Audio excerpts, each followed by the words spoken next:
일단 첫 번째는 음식과 운동이 전부인 걸로 아시는 분들이 많습니다. 음식과 운동 외에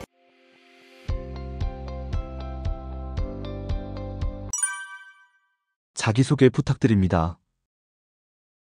안녕하세요. 당보마니언 종로점 대표원장이고요. 구독자 25만 유튜브 채널 당뇨스쿨을 운영하고 있는 한의사 이혜민입니다. 당뇨는 졸업을 할 수 있는 병입니다. 그리고 합병증 위험을 낮추기 위해서라도 당뇨는 반드시 졸업을 해야 합니다. 이러한 저의 생각들을 이번에 새로 출간한 평생관리노 당뇨 졸업해야 합니다 책에 잘 담아두었습니다.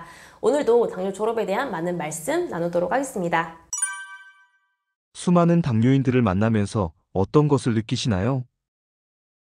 일단 첫 번째는 음식과 운동이 전부인 걸로 아시는 분들이 많습니다. 그도 그럴 게 음식 먹으면 올라가고 운동하면 떨어지니까 더욱더 음식과 운동에만 좀 혈안이 되시기는 하는데, 생각보다 또 음식, 운동만 열심히 관리한다고 혈당이 잘 안 잡혀요. 왜냐면 수면도 중요하고 스트레스도 중요하고 나머지 중요한 요소들이 있거든요. 너무 음식, 운동에만 좀 치우치는 경향이 있지 않나 라는 생각이 들고요. 그리고 두 번째는 스스로 이형당뇨라고 생각을 하시는데 막상 검사해보면 췌장 기능이 떨어져 있는, 인슐린 분비량이 부족한 분들이 많다는 점입니다. 그래서 당연히 나는 이형당뇨라고 생각을 하시겠지만 췌장 기능 검사를 꼭 해보시는 게 좋겠고, 그리고 세 번째는 평생 당뇨를 관리하는 게 너무 당연하다 이렇게 생각하시는 분들이 많아요. 그래서 제가 당뇨를 졸업해야 합니다, 졸업할 수 있습니다 라고 하면 무슨 평생 당뇨 관리하는 거지, 무슨 졸업이야 이렇게 하시는 분들도 가끔 있는데, 평생 너무 관리하려고 하는 개념으로만 접근을 하다 보니까 혈당 조절도 생각보다 쉽지 않고 합병증에도 좀 노출되는 이런 좀 경향이 있는 것 같습니다.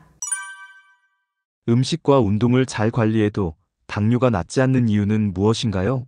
음식과 운동 외에 대표적으로 수면을 얘기할 수가 있어요. 왜냐면 수면이 부족해도 혈당이 좀 올라가고, 그리고 수면이 불량해도 꿈을 많이 꾸거나 깊게 못 자거나 이래도 혈당이 올라가거든요. 미국 당뇨병 학회에서 당뇨인들이 지켜야 할 가이드라인을 만들었는데 거기에 음식과 운동만큼 동일한 레벨로 중요한 게 수면이다 이렇게 언급을 하고 있거든요, 최근에. 그래서 그만큼 수면이 중요하다는 거를 강조를 했고, 이게 이제 보급이 되기 시작하면서 수면이 중요하구나 이런 공감대가 좀 형성이 되고 있고요. 그리고 또 하나는 스트레스예요. 스트레스도 마찬가지 요인으로, 스트레스를 받으면 스테로이드 호르몬이 많이 만들어지고 인슐린 저항성이 올라가기 때문에 혈당이 올라가거든요. 그런데 이런 스트레스에 자꾸 노출되고 만성적으로 노출이 되다 보면 혈당이 잡히지 않게 됩니다. 수면 스트레스 외에도 뭐 컨디션이나 아니면 개체 특이성, 체질적인 문제 이런 것들도, 선천적인 문제 이런 것들도 당연히 혈당에 영향을 주고요. 현대인들의 당뇨병, 얼마나 심각한가요?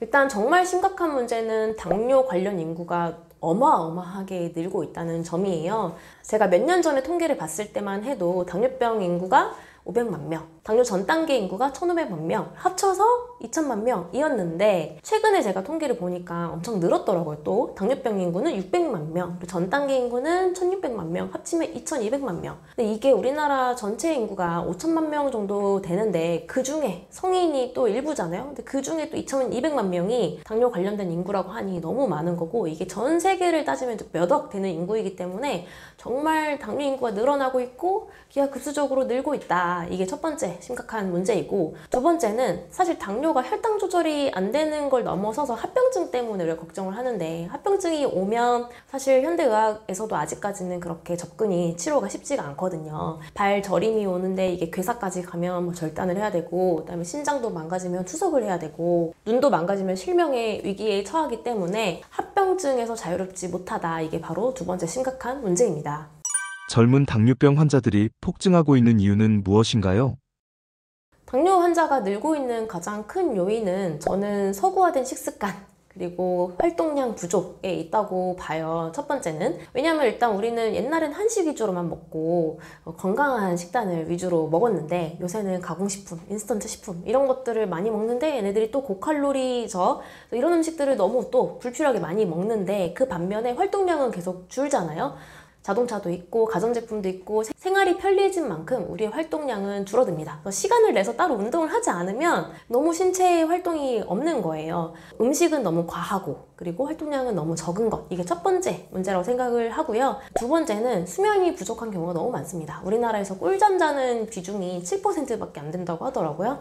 수면이 부족하거나 질이 떨어지는, 질이 저하된 경우들이 너무 많고, 만성 스트레스에 시달리는 분들도 많죠. 우울증, 극심한 스트레스 이런 거에 자꾸 시달리다 보니까 젊은 당뇨가 좀 많아지지 않나. 그래서 실제 진료실에서도 체감이 되는 게, 예전에는 주로 5, 60대가 많이 오셨거든요. 근데 지금은 20, 30대, 40대 초반 이런 분들도 정말 많이 옵니다. 당뇨인들에게 혈당과 당화혈색소가 중요한 이유는 무엇인가요? 혈당은 크게 식후혈당, 공복혈당이 의미가 있어요. 그래서 집에서 쉽게 잴 수가 있는데, 문제는 이제 병동성이 심하다는 겁니다. 체온이랑 혈압도 계속 바뀌는 것처럼 혈당이 수시로 바뀌기 때문에 객관적인 지표로 쓰기는 좀 한계가 있고요. 대신 당화혈색소는 3개월 평균 혈당을 보여주는 수치입니다. 이 당화혈색소의 혈색소가 헤모글로빈을 의미하거든요. 얘의 평균 수명이 3개월이라서 우리가 당화혈색소는 3개월 평균 혈당이다 라고 얘기를 하는 거거든요.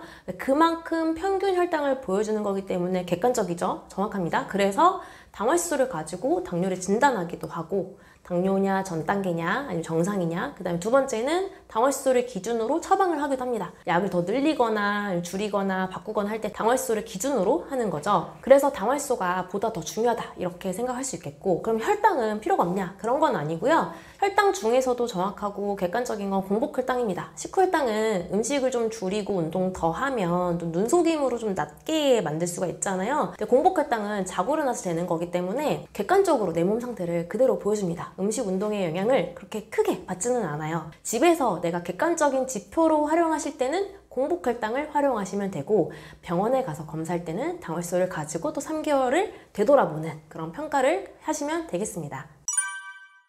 약 먹지 않고 혈당과 당화혈색소를 정상으로 만들 수 있나요? 가능하죠. 일단은 목표를 완치보다는 졸업, 관해의 기준을 좀 잡았으면 좋겠고요. 우리가 당뇨 관해라고 하는 거는 약을 먹지 않는 상태에서 6개월 이상 당화혈색소가 6.5% 미만으로 조절되는 상태거든요. 그런데 실제 많은 분들을 이렇게 진료를 해보면 당뇨 진단받은 지 얼마 안 되신 분들, 그리고 젊으신 분들이 특히 당뇨 관해가 좀 빠른 편입니다. 그렇다고 해도 오래된 당뇨나 아니면 나이가 좀 있으신 분들, 연령이 있으신 분들도 당뇨 졸업을 할 수 있기 때문에 완치를 목표로 하기보다는 우리가 관해 6.5% 미만을 목표로 좀 하시면 좀 더 쉽게 다가가실 수 있을 거예요. 당뇨를 극복한 환자의 사례도 있을까요?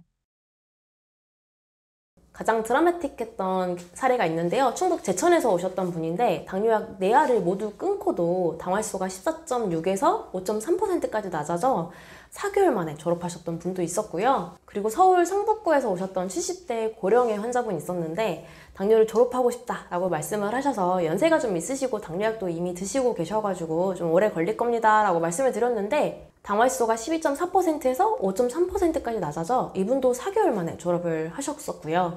그리고 또 오래된 당뇨는 당뇨 졸업이 또 쉽지는 않은데 좀 오래 걸리는 편인데, 10년 된 당뇨를 앓고 계셨던 분이 당뇨를 졸업하겠다고 오셔서 또 열심히 실천하시더니 또 7개월 만에 당뇨를 졸업을 하셨던 경우도 있습니다. 그래서 당뇨는 물론 조기일수록 그리고 젊을수록 빠르지만, 내가 오래된 당뇨라고 해서 그리고 연령이 많다고 해서 당뇨 졸업이 안 되는 건 아니거든요. 이럴 때 가장 중요한 거는 당뇨를 졸업할 수 있다는 그런 믿음이고요. 그리고 당뇨를 졸업하겠다는 강한 의지가 필요합니다. 그리고 이걸 또 실천을 해야 되잖아요. 믿고 의지만 가지고 아무것도 안 하면 변화가 없기 때문에, 이런 당뇨를 졸업하셨던 분들의 공통점은 믿음과 의지를 가지고 굉장히 몰입해서 생활을 하셨어요. 그래서 실천하는 그런 실천력이 굉장히 뒷받침해줘야 합니다.